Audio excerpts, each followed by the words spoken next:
Hi friends, welcome to study with pass YouTube channel. இந்த வீடியோவில் நம்ம எதை பற்றி பார்க்க போகிறோம் அப்படின்னா, ஏற்கனவே நம்ம இன்ட்ரோ வீடியோவில் பார்த்த மாதிரி டிஎன்பிஎஸ்சினா என்ன அண்ட் டிஎன்பிஎஸ்சியோட ஒரு ஓவர்வியூ தான் பார்க்க போகிறோம். சரி, ஓகே. டிஎன்பிஎஸ்சி அப்படிங்கிற உள்ள படிக்க வரவங்களுக்கு எல்லாத்துக்குமே ஒரு வகையான பயம் இருக்கும்.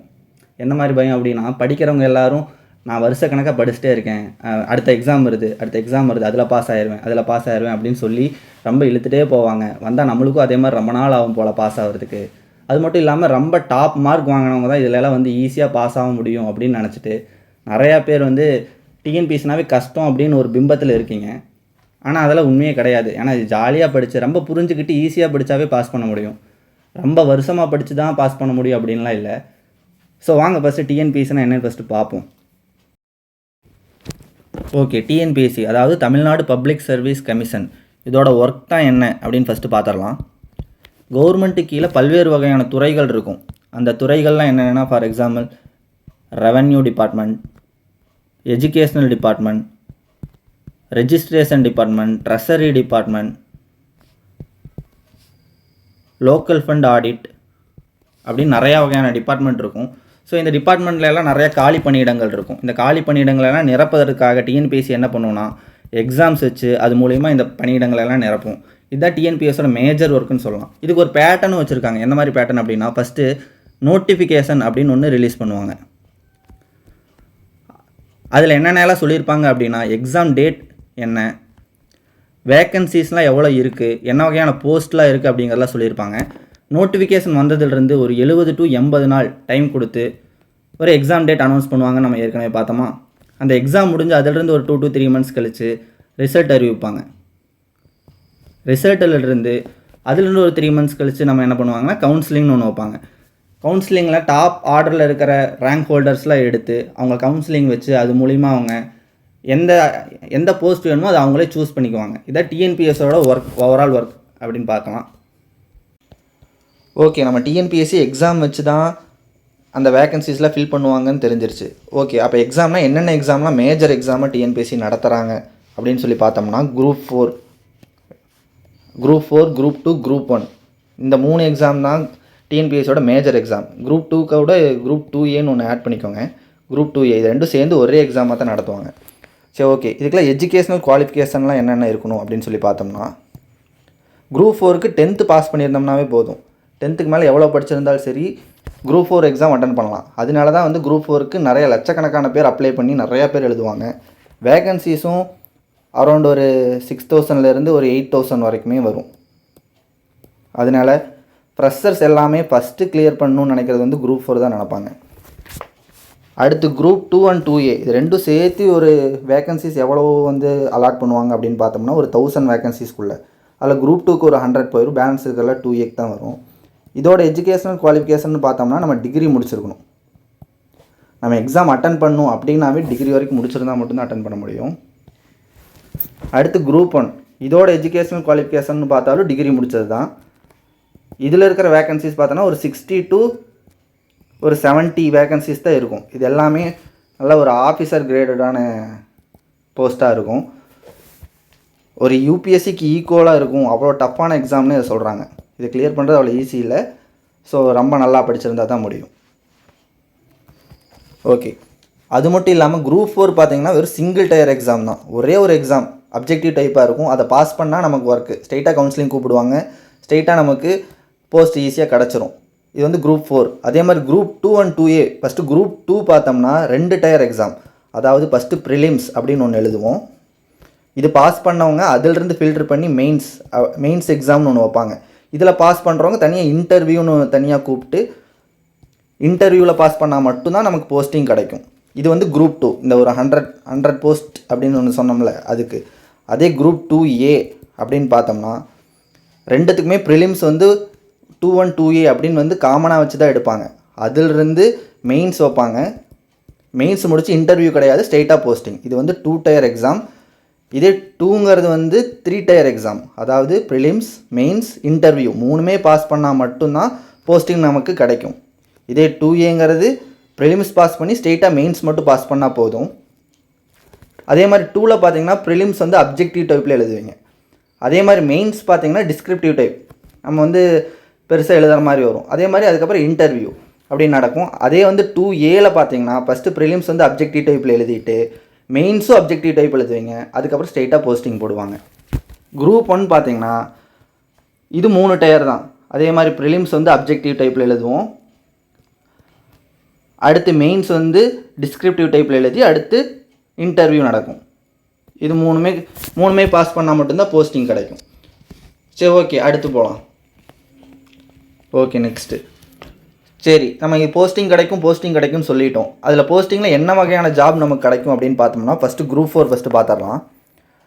ஜூனியர் அசிஸ்டண்ட் அப்படின்னு சொல்லுவாங்க, JA அப்படின்னு சொல்லுவாங்க. அது மட்டும் இல்லாமல் VAO, நெக்ஸ்ட்டு டைப்பிஸ்ட், அடுத்து ஸ்டெனோ டைப்பிஸ்ட்,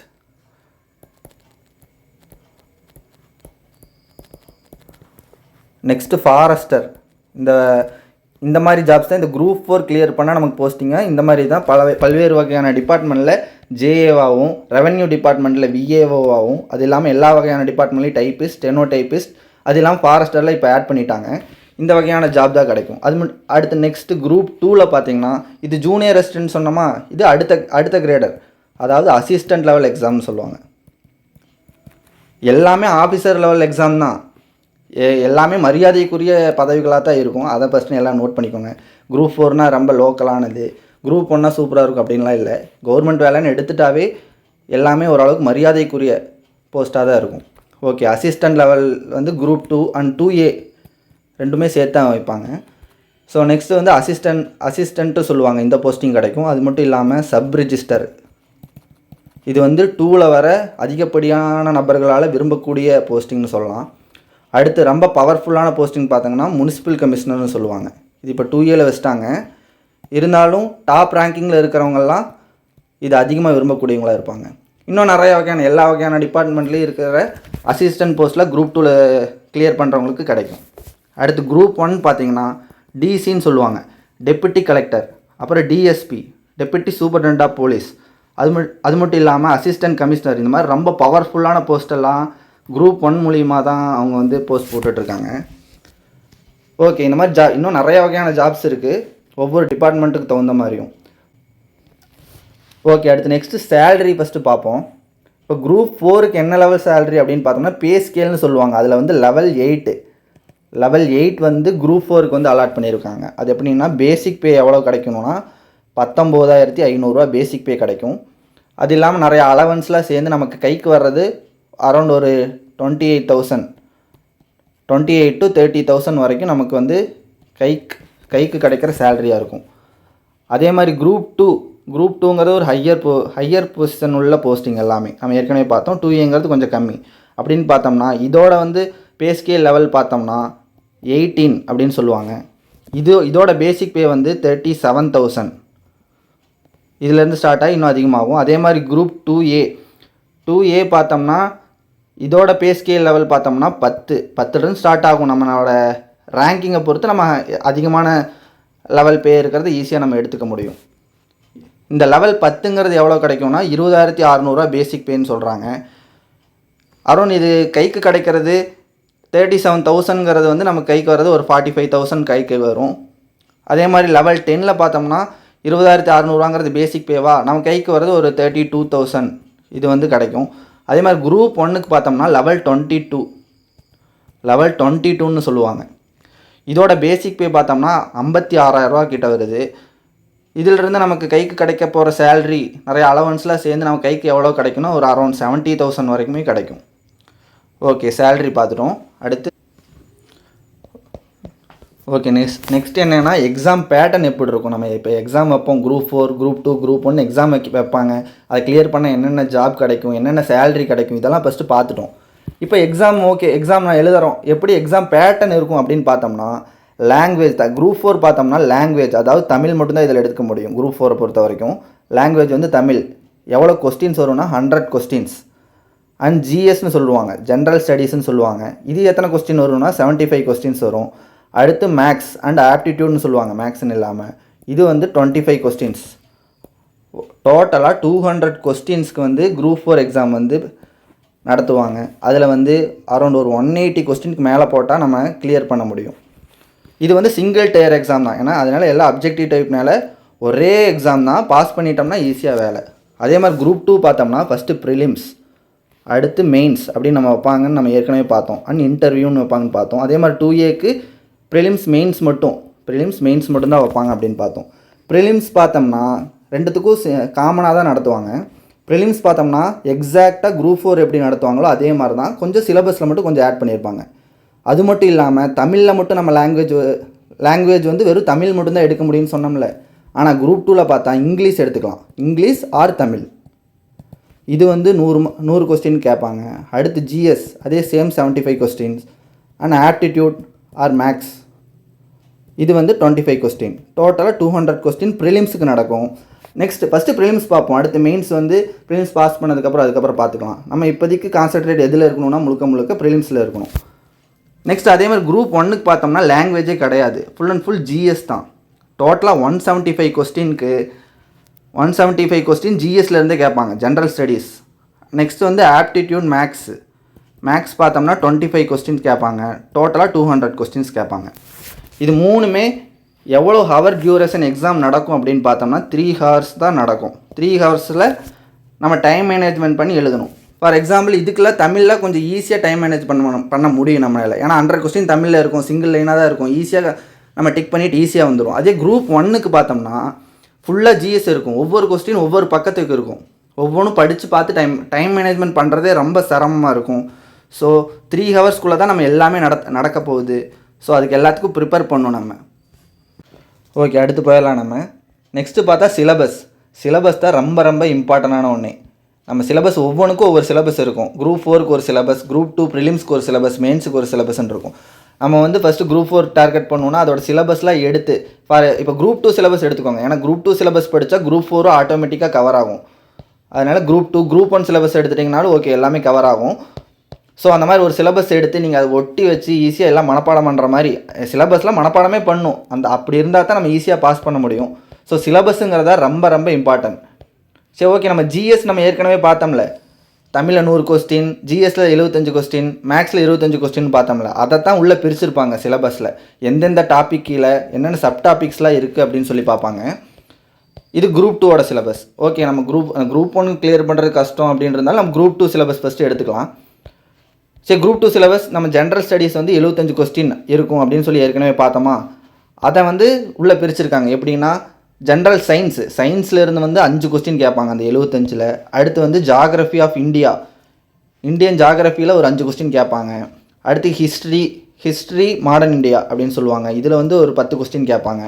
அடுத்து இந்தியன் பாலிட்டியில் 15 கொஸ்டின். அடுத்து எக்கனாமியில் 20 கொஸ்டின். அடுத்து தமிழ்நாடு ஹிஸ்ட்ரினே தனியாக ஒரு டாபிக் இருக்குது பாருங்கள், ஒரு யூனிட்டே இருக்குது, இதில் வந்து 20 கொஸ்டின். ஸோ டோட்டலாக பார்த்தோம்னா 75 கொஸ்டின்ஸ் வருது. ஸோ ஓகே, இதை நம்ம எப்படிலாம் படிக்கணும், சிலபஸ் தான் ரொம்ப இம்பார்ட்டன்ட் சொல்லிட்டோம். எடுத்துகிட்டோன்னே இது சயின்டிஃபிக் நாலேஜ் அண்ட் சயின்டிஃபிக் டெம்பர்னு ஸ்டார்ட் ஆகுதா, இதிலிருந்தே எடுத்து படிக்கணுமா அப்படின்னு பார்த்தோம்னா கிடையாது. ஏன்னா நம்ம வந்து அதிக கொஸ்டின் எதில் கேட்பாங்களோ அதில் தான் நம்ம ஃபுல் டார்கெட் இருக்கணும். ஃபார் எக்ஸாம்பிள் வெறும் இதில் 5 கொஸ்டின் இருக்குது, இதில் இவ்வளோ டாபிக்ஸ் இருக்குது, இதெல்லாம் உட்காந்து படிச்சுட்டு இருந்தோம்னா வெறும் 5 கொஸ்டினுக்கு இவ்வளோ டாபிக் படிக்கணுமா அப்படின்னு இருக்கும். ஸோ வந்து நம்ம ஃபஸ்ட்டு டார்கெட் வந்து அதிக கொஸ்டின் எதில் கேட்பாங்களோ அதில் ஃபஸ்ட்டு டார்கெட் வைக்கலாம். ஈஸியாக படித்து எதில் அதிக கொஸ்டின் நம்ம ஈஸியாக அட்டன் பண்ண முடியும் அப்படின்னு சொல்லி. ஸோ இப்போ பாருங்கள், பாலிட்டி ரொம்ப கம்மியாக தான் இருக்குது. கம்மியாக இருந்தாலும் 15 கொஸ்டின் கேட்குறாங்க. ஸோ ஃபஸ்ட்டு டார்கெட் இதாக வைப்போம். அந்த மாதிரி நமக்கு எதில் பாசிட்டிவ் நமக்கு அதிகமாக இருக்கோ, நம்ம வந்து காலேஜ் வரைக்கும் படிச்சிருப்போம், அதில் வந்து மேஜர் சப்ஜெக்டாக வேறு ஒன்று எடுத்து படிச்சிருப்போம். அந்த மாதிரிலாம் எடுத்து இப்போ எக்கனாமி வந்து நம்ம மேஜர் சப்ஜெக்டாக எடுத்து நம்ம படிச்சிருந்தோம்னா இப்போ எக்கனாமி இதில் இந்தியன் எக்கனாமி படிக்கிறவங்களுக்கு ஈஸியாக இருக்கும். ஸோ அதை ஒரு டார்கெட் ஆவீங்க, 20 கொஸ்டின் ஈஸியாக எடுக்கலாம் அப்படின்னு சொல்லி படிக்க ஆரம்பிங்க. ஸோ அப்படி ஸ்டார்ட் பண்ணலாம் நம்ம. ஏன்னா எடுத்தவொடனே ஃபஸ்ட்டு சயின்ஸில் ஸ்டார்ட் பண்ண வேணாம், நம்ம கிளாஸ் கொண்டு போகலான்ட்டு இருக்கோம். அதுவே ஃபஸ்ட்டு இந்தியன் பாலிட்டியிலேருந்து ஸ்டார்ட் பண்ணலான்ட்டு இருக்கோம். ஏன் அப்படின்னு பார்த்தீங்கன்னா ரொம்பவே எல்லாத்துக்கும் பிடிச்ச சப்ஜெக்ட் இந்தியன் பாலிட்டி, அதுவும் 15 கொஸ்டின் கேட்குறாங்க. நெக்ஸ்ட் இது 75 கொஸ்டின் பார்த்துட்டோமா. அடுத்து ஆப்டிடியூட் 25 கொஸ்டின் வரும் அப்படின்னு சொல்கிறாங்க. இது எந்த ஸ்டாண்டர்ட்னு பார்த்துக்கோங்க, எஸ்எஸ்எல்சி ஸ்டாண்டர்ட் தான். எஸ்எஸ்எல்சினா 10th ஸ்டாண்டர்ட் தான். அப்போ 10th வரைக்கும் 6th to 10th வரைக்கும் இருக்கிற புக்ஸை படித்தா மட்டுமே போதும். அதில் இருக்கிற புக் பேக் கொஸ்டின்லாம் இருந்து எடுத்து படித்தாவே போதும். என்னென்ன டாபிக்னு பார்த்துக்கோங்க. ஆப்டிடியூட் 15 கொஸ்டின் கேட்குறாங்க. அடுத்து ரீசனிங் வந்து 10 கொஸ்டின் கேட்குறாங்க. ஓகே, டோட்டலாக 25 கொஸ்டின், எல்லாமே எஸ்எஸ்எல்சி ஸ்டாண்டர்ட் தான். இதுவே இது பார்த்தீங்கன்னா ஜிஎஸ் பார்த்தீங்கன்னா டிகிரி ஸ்டாண்டர்ட். ஏன் டிகிரி ஸ்டாண்டர்ட் சொல்கிறாங்கன்னா இது குரூப் 2 எக்ஸாம். இதே குரூப் 4க்கு வந்து எஸ்எஸ்எல்சி ஸ்டாண்டர்ட்னு கொடுத்துருப்பாங்க. அது வந்து 6th to 10th வரைக்கும் படித்தா போதும் அப்படின்னு சொல்லுவாங்க. ஆனால் 12th வரைக்கும் படிச்சுக்கிட்டா நமக்கு நல்லது. ஏன்னா வந்து என்ன கொஸ்டின் கேட்டாலும் நம்ம ஈஸியாக அட்டன் பண்ணணும் அப்படிங்கிறத 12th வரைக்கும் எல்லாம் படிப்பாங்க. ஆனால் மேக்ஸ் பார்த்தீங்கன்னா எஸ்எஸ்எல்சி ஸ்டாண்டர்ட் படித்தா போதும். அடுத்து நம்ம லாங்குவேஜை பொறுத்த வரைக்கும் குரூப் 4க்கு வந்து 100 question full and full Tamil மட்டும்தான் எடுத்துக்க முடியும். ஆனால் இங்கே குரூப் 2ல் பார்த்தீங்கன்னா இங்கிலீஷ் ஆர் தமிழ்னு கொடுத்துருக்காங்க. ஸோ இங்கிலீஷும் எடுத்துக்கலாம், தமிழும் எடுத்துக்கலாம். இது எப்படி பிரிச்சிருப்பாங்கன்னு பாருங்கள். இலக்கணம் வந்து 25 கொஸ்டின் பிரிச்சிருக்காங்க. சொல்லகராதி 15 கொஸ்டின். அடுத்து எழுதும் திறன், இதெல்லாம் ரொம்ப ஈஸியாக தான் இருக்கும். இருந்தாலும் கொஸ்டின் அவங்க டஃப்பாக கேட்கணும்னு நினச்சிட்டாங்கன்னா ரொம்பவே டஃப்பாக கேட்கவும் முடியும். போன குரூப் 4லாம் பார்த்தீங்கன்னா அப்படி தான். 2025 நடந்த குரூப் 4ல் தமிழே ரொம்ப டஃப்பாக கேட்டிருக்காங்க. சரி, அடுத்து கலை சொற்களில் 10 கொஸ்டின். அடுத்து வாசித்தல் புரிந்து கொள்ளும் திறன், இதில் ஒரு 15 கொஸ்டின். எளிய மொழிபெயர்ப்பு, இதில் ஒரு 5 கொஸ்டின். அடுத்து தமிழ் அறிஞர்கள், தமிழ் தொண்டு, இலக்கியம், இதில் பார்த்தோம்னா 15 கொஸ்டின். இப்படின்னு பிரிச்சிருக்காங்க. இந்த 100 மார்க்கு எப்படிலாம் பிரிச்சிருக்காங்க அப்படின்னு சொல்லி பார்க்குறோம். அடுத்து அதே மாதிரி ஜென்ரல் இங்கிலீஷ்லையும் கிராமர் 25 கொஸ்டினுக்கும், வொக்காபுலரி இது ஒரு 15 கொஸ்டினுக்கும், writing skill 10 question, technical term 10 question, reading comprehension 20 question, translation 5 question, literary work அப்படின்னு சொல்லி ஒரு 15 கொஸ்டின். டோட்டலாக எல்லாம் எஸ்எஸ்சி ஸ்டாண்டர்டில் இருந்தான். அப்படின்னு மட்டும் இல்லாமல் போயம் என்னென்ன போயம் எல்லாமே ஸ்கூல் புக்ஸில் இருக்கிற போயம் தான். அதே மாதிரி ப்ரோஸ் என்னென்ன ப்ரோஸ்னே கொடுத்துட்டாங்க. இதை மட்டுமே படித்தா போதும். இது 15 கொஸ்டின் தெளிவாக அட்டன் பண்ணலாம். அது இல்லாமல் கிராமர் இதை மேலே இருக்கிறலாம் பார்த்துக்கோங்க. இதுதான் வந்து இங்கிலீஷில் இருக்கிற 100 கொஸ்டினை ஸ்ப்ளிட் பண்ணியிருக்காங்க. ஸோ நம்ம ஏற்கனவே பார்த்த மாதிரி 100 கொஸ்டின், 75 கொஸ்டின், 25 கொஸ்டின் ஃபுல்லாமே பார்த்துட்டோம். சிலபஸ் என்ன அப்படின்னு சொல்லி 200 கொஸ்டினுக்கு. வெறும் இந்த சிலபஸில் இப்போ ஸ்கூல் புக்ஸ் எடுத்து படிக்கிறோமா, சிலபஸில் இருக்க அந்த டாபிக் அதை மட்டும் எடுத்து உட்காந்து படிங்க. உட்காந்து எல்லா 6th to 10th வரைக்கும் படிக்க சொல்லிட்டாங்கன்னு சொல்லிட்டு எல்லா புக்கையும் எடுத்து உட்காந்து எல்லாத்தையும் மக்கப் பண்ணி படிக்க தேவையில்லை. அதை ஃபஸ்ட்டு புரிஞ்சுக்கோங்க. ஓகே, அடுத்து இது வந்து மெயின்ஸு. ஓகே, சிலபஸ் பார்த்தோம். மெயின்ஸுக்கும் சிலபஸ் கொடுத்துருப்பாங்க. இதை இப்போதைக்கு பார்க்க வேணாம், நம்ம அடுத்து பார்த்துக்கலாம். ஏன்னா ஃபஸ்ட்டு ப்ரிலிம்ஸ் பாஸ் பண்ணிட்டு மெயின்ஸ், ஏன்னா அது வேறு சிலபஸ் கொடுத்துருப்பாங்க. ஸோ ஃபஸ்ட்டு ப்ரிலிம்ஸை ஃபுல்லாக முடிச்சுக்கலாம். நெக்ஸ்ட் அடுத்து ஸ்ட்ராட்டஜிஸ் போயிடலாம். ஓகே, ஸ்ட்ராட்டஜிஸ் நம்ம எடுத்துட்டோம்னா நமக்கு சிலபஸ்லாம் இப்படி நிறையா இருக்குது, ஸ்கூல் புக்ஸில் இவ்வளோ நிறையா படிக்கணும் அப்படின்லாம் இருந்தாலும் நம்ம எப்படி ஈஸியாக பாஸ் பண்ணணும் எக்ஸாம், ஃபஸ்ட் அட்டம்ப்ட்லேயே நான் பாஸ் பண்ணணும் அப்படின்னு சொன்னோம்னா நிறையா ஸ்ட்ராட்டஜிஸ் ஃபாலோ பண்ணி தான் ஆகணும்.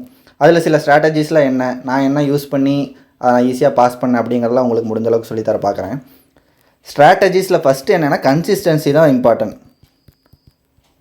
ஏன் கன்சிஸ்டன்சி இம்பார்ட்டன்னா, தொடர்ச்சியாக படிச்சுட்டே இருக்கும்போது தான் நம்ம மைண்ட்லேயே நிற்கும். ஸோ டெய்லி ஒரு ஷெடியூல் போடுங்க. நீங்களாக வந்து டெய்லி ஷெடியூல்னு ஒன்று போடுங்க, வீக்லி ஷெடியூல், மந்த்லி ஷெடியூல்னு தனித்தனியாக பிரித்து, இப்போ எக்ஸாம் வருதா, இப்போ அனௌன்ஸ் பண்ணியிருக்காங்களா, அதுக்குள்ளே நம்ம இப்போ முடித்தாதான் முடிக்க முடியும் அப்படின்னு சொல்லி நீங்களாக ஒரு ஷெடியூல் போட்டு அதுக்கு தகுந்த மாதிரி நீங்களே ஃபாலோ பண்ணுங்கள். டெய்லியும் 1 மணி நேரம் தான் உங்களால் படிக்க முடியும். அப்படி இருந்தாலும் டெய்லியும் படிக்கிற மாதிரி கொண்டு வாங்க. ஒரு நாளைக்கு கண்டிப்பாக ஒரு 4 மணி நேரம் முடிஞ்ச அளவுக்கு எடுத்துக்கோங்க. நீங்கள் வந்து ஒர்க் பண்ணுற ஆளாக இருந்தால், ஒருவேளை என்னால் ஃபுல் டேவும் என்னால் இதில் ஸ்பெண்ட் பண்ண முடியும் அப்படின்னு சொன்னால் தெளிவாக பிரிங்க. நிறையா பேர் வந்து நிறையா ஒர்க் பண்ணிகிட்டே இருந்து நல்லா கஷ்டப்பட்டு பாஸ் பண்ணவங்க தான் இருப்பாங்க. ஏன்னா அவங்களுக்கு வந்து நிறையா ட்ரீம் இருக்கும், நிறையா கஷ்டங்கள் இருக்கும். அதனால் வந்து நிறையா ஒர்க் பண்ணிகிட்டு இருக்கிறவங்க பாஸ் பண்ணிவிட்டு ஃபுல் டே படிக்கிறவங்க வந்து பாஸ் பண்ணால் விட்டுருவாங்க. ஏன்னா அவங்க ரொம்ப அசால்ட்டாக இருப்பாங்க. அதனால் வந்து நீங்கள் வந்து படிக்கிறது வந்து தெளிவாக ஷெடியூல் போட்டு நல்லா படிக்க ஆரம்பிங்க. நெக்ஸ்ட்டு அடுத்து பார்த்தோம்னா டைம் மேனேஜ்மெண்ட். நம்ம ஒரு மணி நேரம் எடுக்கிறோமா டெய்லியும், நம்ம டெய்லி எடுக்கிறத வந்து ஃபுல் எஃபிஷியன்ஸாக முடிஞ்ச அளவுக்கு நம்ம அதை பயன்படுத்தணும். நமக்கு வெறும் 1 மணி நேரம் தான் ஒரு நாளைக்கு கிடைக்குது, அப்படி இருந்தாலுமே அதை ஃபுல்லாக எஃபிஷியன்ஸாக பயன்படுத்திக்க பாருங்கள். அடுத்து ஸ்ட்ராட்டஜிஸ்லேயே முக்கியமானது வந்து நம்ம ஒரு பவுண்டரி செட் பண்ணணும். இப்போ வந்து நமக்கே தெரியுது, இப்போ வந்து ஸ்கூல் புக்ஸ் படிக்கணும்னு தெரிஞ்சிருச்சு. ஓகே, ஓல்டு புக் இருக்குது, முன்னாடி இப்போ சமச்சீர் கல்வியிலேயே ஓல்டு புக்குன்னு இருக்குது, நியூ புக்குன்னு இருக்குது. இதில் எது படிக்கணும் அப்படின்னு தெரிஞ்சுக்கிட்டோம்னாவே ஒரு பாதி இது படிக்கிறது நமக்கு கம்மியாயிரும். அதனால நம்ம எது படிக்கணும் எது படிக்கக்கூடாதுன்னு தெரிஞ்சு படிக்கிறது ரொம்ப ரொம்ப முக்கியம். இப்போ 6th to 10th புக்கு படிக்கணும் அப்படின்னு சொல்லி வந்துட்டோம். சம்மந்தம் இல்லாமல் என்னென்ன புக்கெலாம் இருக்குது, என்னென்ன டாபிக் இருக்கோ எல்லாத்தையுமே எடுத்து உட்காந்து படிச்சுட்டு இருந்தோம்னா நமக்கு தான் டைம் வேஸ்ட்டு. ஸோ படிக்கணும்னு இறங்கிட்டோம்னா படிச்சுட்டே இருக்கணும்னு இல்லை, எது படிக்கணும் அப்படின்னு சொல்லி ஸ்மார்ட் ஒர்க் பண்ணி படிச்சிங்கன்னா ஈஸியாக பாஸ் பண்ணலாம். ஸோ வந்து இதெல்லாம் வந்து எது படிக்கணும் எது படிக்கக்கூடாதுன்னு பாருங்கள். அது எப்படி பார்க்குறது அப்படின்னு சொன்னோம்னா, சிலபஸ் எடுத்து வச்சுருக்கீங்களா, அதுதான் உங்களுக்கு பார்க்குறதுக்கு உண்டான சோர்ஸு. அதை ஒட்டி வச்சுருக்கீங்களா, சிலபஸில் இந்த டாபிக் இருக்கா அதை பாருங்கள். இப்போ வந்து ஸ்கூல் புக்ஸ் எடுத்து படிக்கிறீங்க, சம்மந்தமாக ஒரு துணை பாடத்தில் ஒரு கதை எடுத்து படிச்சுட்டு இருக்கீங்கன்னு வைங்க, அது வந்து சிலபஸில் இருக்குமா? அது கண்டிப்பாக இருக்காது. அப்போ அது வந்து ஈஸியாக வந்து ஸ்கிப் பண்ணிட்டு போயிடணும். அதெல்லாம் உட்காந்து படித்து கொஸ்டின்லாம் ஸ்கூல் புக்ஸில் இருக்கும், கொஸ்டினாக கேட்டிருப்பாங்க. இருந்தாலும் நமக்கு வந்து சிலபஸ் எது? சிலபஸ் தான் ரொம்ப ரொம்ப இம்பார்ட்டன்ட். அது மட்டும் இல்லாமல் ஃப்ரீ டைம்லலாம் இப்போ யூடியூப் வீடியோஸில் வந்து படிக்கலாம்னு சொல்லி படிக்கிறீங்கன்னு வைங்க. இப்போ ஆன்லைன் கிளாஸ் படிக்கிறீங்க, இப்படிலாம் இருந்துச்சுன்னா நம்ம வந்து நோட் மேக்கிங் வந்து தெளிவாக இருக்கணும். இப்போ ஒரு வீடியோ பார்த்து நோட் மேக் பண்ணுறோமா, நெக்ஸ்ட் டைம் அந்த வீடியோ நம்ம பார்க்கவே கூடாது. அந்த அளவுக்கு நோட் மேக்கிங் பண்ணி ஒவ்வொரு பாயிண்ட்டாக எடுத்து வச்சுட்டு அதவே இப்போ ஒரு சோர்ஸ் எடுத்துக்கிட்டோம்னா, இப்போ யூனிட் 1 பாலிட்டின்னு படிக்கிறீங்கன்னு வச்சுக்கலாம். ஒரு சோர்ஸ் முன்னாடியே ப்ரீ பிளான் பண்ணி இந்த சோர்ஸ் தான் நான் படிக்க போகிறேன் அப்படின்னு சொல்லி ஒரு முடிவு எடுத்துருங்க. அது படிச்சுட்டு இன்னொருத்தர் சொல்லுவாங்க, இன்னொரு புக் நல்லா இருக்குது, இதையும் படி அப்படின்னு சொல்லி நம்ம மறுபடியும் அதை வாங்கி உட்காந்து மறுபடியும் ஃபஸ்ட்லேருந்து உட்காந்து படிச்சுட்டு இருப்போம். இப்படி படிக்காதீங்க. எது நமக்கு வேணும், ஒரு சோர்ஸ் பண்ணி படிக்க ஆரம்பிக்கலாம், அதை ஃபுல்லாக படித்து ஃபுல்லாக எடுத்துக்கோங்க. அப்புறமா நீங்கள் அடுத்த புக்கில் ஏதாச்சும் வேணுங்கிற பாயிண்ட்ஸ் மட்டும் ஏதாச்சும் ரொம்ப இம்பார்ட்டண்டான பாயிண்ட்ஸ் ஏதாவது தெரிஞ்சால் மட்டும் எடுங்க. அதை விட்டு டோட்டலாக இதை விட இது நல்லா இருக்குன்னு சொல்லி டோட்டலாக மாறினீங்கன்னா உங்களுக்கு தான் லாஸ். ஸோ வந்து நோட் மேக்கிங் இம்பார்ட்டன்ட். எதை படிக்கணும் படிக்கக்கூடாது அப்படின்னு சொல்லி தெரிஞ்சு படிங்க. நெக்ஸ்ட்டு பார்த்தீங்கன்னா ரிவிஷனும் பார்த்தீங்கன்னா எப்படி ஷெடியூல் போடுவீங்க? ஒரு நாளைக்கு ஒரு ஷெடியூல், அது மட்டும் இல்லாமல் ஒரு வீக்லி ஒரு ஷெடியூல், ஒரு மந்த்லி ஷெடியூல்னு சொன்னோம்ல, அதே மாதிரி ரிவிஷனும் பார்த்தீங்கன்னா காலையிலேருந்து நைட்டு வரைக்கும் படிக்கிறத நைட்டு ஒரு 1 hour எக்ஸ்ட்ரா ஸ்பெண்ட் பண்ணி அதை ரிவிஷன் பண்ண ஆரம்பிங்க. அதே மாதிரி வீக்லி ரிவிஷனும் வேணும், அதே மாதிரி மந்த்லி ரிவிஷனும் வேணும். இப்போ எக்ஸாமுக்கு முன்னாடி நோட்டிஃபிகேஷன் வந்ததுலேருந்து மேக்ஸிமம் ரிவிஷனுக்கே ஃபுல்லாக யூஸ் பண்ணிங்கன்னா கண்டிப்பாக நீங்கள் ஈஸியாக பாஸ் பண்ணலாம். ஸோ ரிவிஷனுங்கிறத ரொம்ப ரொம்ப மஸ்ட்டு. ரிவிஷனில் ஒரு பார்ட்டு தான் டெஸ்ட்டு போடுறதுங்கிறது. ஏன்னா நம்ம டெஸ்ட்டு போடணும் அப்படின்னு இறங்கினாவே நம்ம எல்லாத்தையும் படித்ததெல்லாம் டாபிக் படி எல்லாத்தையும் ரிவிஷன் பண்ணிட்டு தான் டெஸ்ட்டு போடுவோம். ஸோ டெஸ்ட்டுங்கிறது ரொம்ப ரொம்ப இம்பார்ட்டன்ட். டெஸ்ட்டு போட்டிங்கன்னா நீங்கள் ஆட்டோமேட்டிக்காக ரிவிஷன் பண்ணிவிட்டு வந்து டெஸ்ட்டு போடுவீங்க. அதனால் நிறைய டெஸ்ட்டு போட்டு பாருங்கள். ஆன்லைனில் எவ்வளோ டெஸ்ட் பேட்சஸ் வந்துச்சுனாலும் நீங்கள் அதெல்லாம் வாங்கி ஒவ்வொன்றையும் டெஸ்ட்டு போட்டு பார்த்தீங்கன்னா நீங்கள் ஈஸியாக பாஸ் பண்ணலாம். ஓகே, இப்போ வரைக்கும் நம்ம எதெல்லாம் பார்த்தோம்னா டிஎன்பிஎஸ்சினா என்னன்னு பேசிக் இன்ஃபர்மேஷன் எல்லாமே பார்த்துட்டோம். ஸோ இனிமேல் நம்ம என்ன பண்ணணும் அப்படின்னு சொன்னோம்னா படிக்க ஆரம்பிக்கணும். கரெக்டு தானே? அதன் அடிப்படையில் நம்ம என்ன கிளாஸஸ் ஃபஸ்ட்டு ஸ்டார்ட் பண்ணலாம் அப்படின்னு சொல்லி பார்த்தோம்னா பாலிட்டியிலேருந்து நாங்கள் ஸ்டார்ட் பண்ணலான்னு இருக்கோம். ஸோ பாலிட்டி சம்மந்தமான கிளாஸஸ்லாம் நாங்கள் அப்லோட் பண்ணும்போது நீங்கள் கரெக்டாக நோட் மேக்கிங், நாங்கள் ஸ்ட்ராட்டஜி செக்ஷனில் சொன்ன மாதிரி கரெக்டாக நோட் மேக்கிங் பண்ணி கரெக்டாக ரிவிஷன் பண்ணி தொடர்ச்சியாக இந்த வீடியோஸ்லாம் ஃபாலோ பண்ணி 2026 நடக்க போகிற எக்ஸாமை எல்லோரும் கிளியர் பண்ணி ஒரு அரசு வேலை வாங்கலான்னு சொல்லி இந்த வீடியோ முடிச்சுக்கிறேன். தேங்க்யூ.